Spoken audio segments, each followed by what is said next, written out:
నమస్తే. ప్రస్తుతం మనతో పాటు ప్రముఖ రాజకీయ విశ్లేషకులు ఇమ్మంది రామారావు ఉన్నారు. ఆయనతో మాట్లాడదాం. నమస్తే సార్. నమస్తే బాబు. సార్, వైఎస్ఆర్సీపీ పార్టీ కార్యకర్తల పైన టీడీపీ వాళ్ళు దాడి చేశారు అని చెప్పేసి వార్తలు వచ్చాయి. అయితే వాళ్ళని పరామర్శించడానికి మాజీ ముఖ్యమంత్రి జగన్ వెళ్ళారు. అయితే ఇది అంతా ఓదార్పు యాత్ర కిందకే వస్తుందంటారా? ఓదార్పు యాత్ర ఈజ్ డిఫరెంట్ అమ్మా. ఓదార్పు యాత్ర అంటే గవర్నమెంట్కి ఈయన ఓ పిటిషన్ ఇవ్వాలి, గవర్నమెంటు పెర్మిషన్ ఇవ్వాలి, పోలీసు శాఖ కూడా పెర్మిషన్ ఇవ్వాలి. అంటే వాళ్ళకి మెన్ను సప్లై చేయాలి కదా. నాకు తెలిసి ఇక ముందు జగన్కి ఓదార్పు యాత్ర అన్నది నై, అంతే. అవకాశం లేదు.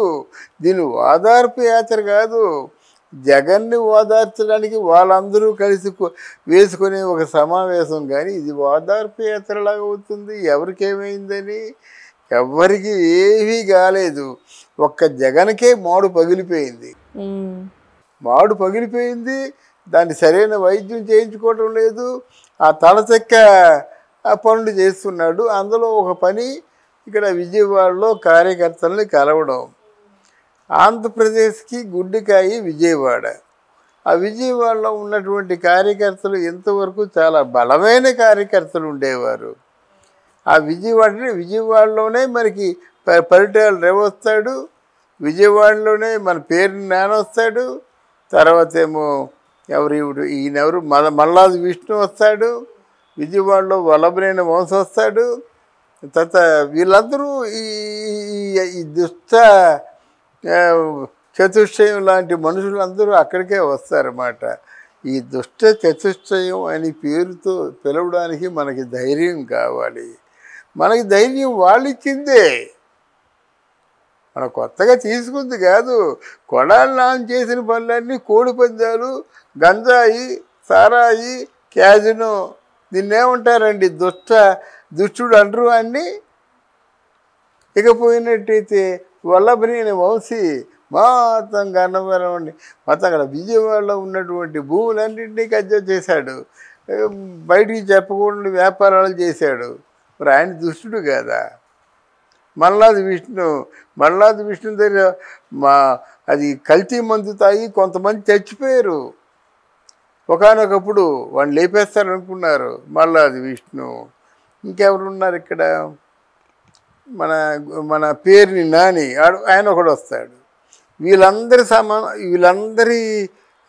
ఉన్నటువంటి వేదిక మీద, వీళ్ళందరి అనుచరగణం ఉన్న వేదిక మీద మనం వైసీపీ వాళ్ళం ఎక్కడ తగ్గొద్దు.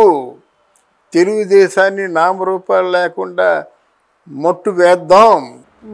తెలుగుదేశంలో ఎవరు ఏ పని చేసినప్పటికి కూడా రెండో రోజు వార్తల్లో మీరు వచ్చేయాలి, రెండో రోజు మీరు ఖండించాలి. మీ జీవితాలకు వచ్చినటువంటి భయం లేదు, మీ జీవితాలు నేనున్నాను. అంటే మనిషికి 100 కోట్లు ఇచ్చినా సరే ఆయనకి అఫ్ట్రాల మాట. ఈ ప్రధాన వక్తలందరూ అక్కడే కలుస్తున్నారు. అర్థమైందా? ఇప్పుడు కొడాలి నాని కలిసినా, పేరుని నాని కలిసినా, వల్లభనేని వంశీ కలిసినా వీళ్ళందరూ అక్కడే కలుస్తున్నారు. ప్రధాన వక్తలందరూ వాళ్ళని సమన్వయపరిచి మీటింగ్ వేయడానికి వెళ్తున్నాడు. దాడి ఎవరు మీద చేస్తారండి? ఒక్కసారి మమ్మల్ని వీళ్ళు దాడి చేశారని రుజువులతో సహా ఇవ్వమని చెప్పండి. అంటే సీసీ ఫుటేజ్ ఉన్నాయంటున్నారు సార్, అది నిజం కాదంటారా? ఉన్నాయి అనడం వేరమ్మా. 36 హత్యలు జరిగాయి రాజధానిలో చెప్పాడు. చూపించమని చెప్పండి. ఒక హత్య తప్ప, అది వాళ్ళలో వాళ్ళు పొడుచుకున్నది తప్ప, టీడీపీ వాళ్ళు దాడి చేసి మనుషుల్ని చంపారన్నది చూపించండి. మనం పబ్లిక్గా చీల్చి చెండాడుదాం మనం. రైట్, అవును. ఒక్కడికి రుజువులతో చూపించమంటే ఏమయ్యి? మీ బుద్ధి లేదా? మీరు పశువులా? మీరు నరహంతకులా? మనిషి మీద మనిషి దాడి చేస్తారా అని మనమే అడుగుతాం. చూపించండి. అక్కడ వాళ్ళు టీడీపీ వాళ్ళు ఎవరి మట్టుకు వాళ్ళు పనులు చేసుకుంటున్నారు. పనులు చేయకపోతే చంద్రబాబు వదలడు, పనులు చేయకపోతే పవన్ కళ్యాణ్ వదలడు. వాళ్ళు దాడి చేసే టైం ఎక్కడిది? యాక్చువల్గా ప్రాక్టికల్గా మరి దాడి చేస్తున్నారు. ఓదార్పు యాత్ర అంటే నువ్వు ఆడే 199,000 అబద్ధాల్లో ఇదొక అబద్ధం. అంటే వాళ్ళ టీడీపీ కార్యకర్తలు దాడి చేస్తున్నారు అని అంటున్నారు కదా సార్. అదేనమ్మా నేను చెప్పేది ఏంటంటే టీడీపీ కార్యకర్తలు ఎందుకు దాడి చేస్తారు చెప్పండి. ఎప్పుడు దాడి చేస్తారు? వాళ్ళు కోపం వస్తే దాడి చేస్తారు. వాళ్ళ కోపం ఏంటి, ఎందుకు వస్తుంది? వాళ్ళు అనుకున్న పని కాకపోతే వస్తుంది. వాళ్ళు అనుకున్న పని కాలేదంటే వాళ్ళు పరిపాలనలో ఉన్న వాళ్ళు ఆపోజిట్ వర్గంలో ఉంటే కాదు కానీ వాళ్ళ పార్టీ, వాళ్ళ రాజ్యం, వాళ్ళ మనుషులు, వాళ్ళ ఎమ్మెల్యేలు, వాళ్ళ మంత్రులు వాళ్ళు వీడి మీద దాడి చేస్తారు. వీళ్ళేం అప్పుడు అడ్డగలరా? పోనీ ఓ దారి చేశారంటే ఒక పర్థం ఉందా? వీళ్ళు ఏమైనా అడ్డగలరా? ప్రభుత్వం వాళ్ళది, పోలీసు బలగాలు వాళ్ళి, దాడి ఎందుకు చేయాలి? వాళ్ళ తాలూకు లాభాలను కానీ వాళ్ళ తాలూకు జీవితాలను కానీ వీళ్ళేమి దానికి ఏమో ఆటంకం కల్పిస్తున్నారా? ఆటంకం కల్పించడానికి ఏమో ఇది వైఎస్ఆర్ ప్రభుత్వమా? అందువలన అది ఇట్లాంటి ఆయన ఆడుతున్న అబద్ధాల్లో ఒక అబద్ధంగా తీసుకోవడం తప్ప దీన్ని మనం సీరియస్గా తీసుకోవడం లేదు. ఆయన ఎలా జనం మధ్యకి వస్తాడో అంత దిగజారిపోతాడు. అంటే ఈ దాడులు కూడా వాళ్ళలో వాళ్ళు చేసుకొని బయటకి ఇలా ప్రచారం చేస్తున్నారు అనుకోవచ్చా? దాడి జరుగుతుంది అని ప్రచారం చేసింది వాళ్ళు, హత్యలు జరుగుతున్నాయని ప్రచారం చేసింది వాళ్ళు.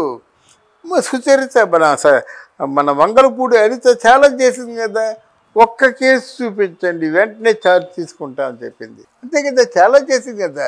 ఈ దాడులు జరిగినా హత్యలు జరిగినా కేసు ఏమైనా జరిగితే చెప్పండి, నా ప్రూఫ్ ఇవ్వండి అంటుంది. అదేది లేకుండా దాడి జరిగిపోయింది అంటే ఎలా ఉంది? కనుక ఇవన్నీ వైసీపీ ఆడుతున్న మైండ్ గేమ్. దీన్ని ప్రజలు చాలా జాగ్రత్తగా గమనించాలి. అంటే ఈ దాడుల వెనుక అసలు జగన్ ఆలోచన ఏముండి ఉంటుంది సార్? అలా ఆలోచనలు కాదు. తెలుగుదేశం పార్టీ మా మీద కక్ష కట్టి మనుషుల్ని, ప్రజల్ని, అమాయకుల్ని అన్యాయంగా చంపేస్తున్నారు, దౌర్జన్యంగా చంపేస్తున్నారు అని ఒక నింద వేయడానికి చేసే ప్రయత్నం. కానీ మనం ఈ పార్టీ కాదు కదా, పలానా వాడు నా మీద దాడి చేశారని మీరు ఇచ్చినట్టయితే 24 అవర్స్లో వాళ్ళకి వెంటనే యాక్షన్ ఉంటుంది. అందువల్ల ఇది మైండ్ గేమ్ అన్నమాట. ఇలాగ అయిపోతుంది. పెన్షన్లు అందటం లేదు, ఇవన్నీ చంద్రబాబు నాయుడు మాట్లాడిన ఉత్తు మాటలే. తర్వాతేమో పెన్షన్ అందక ఒక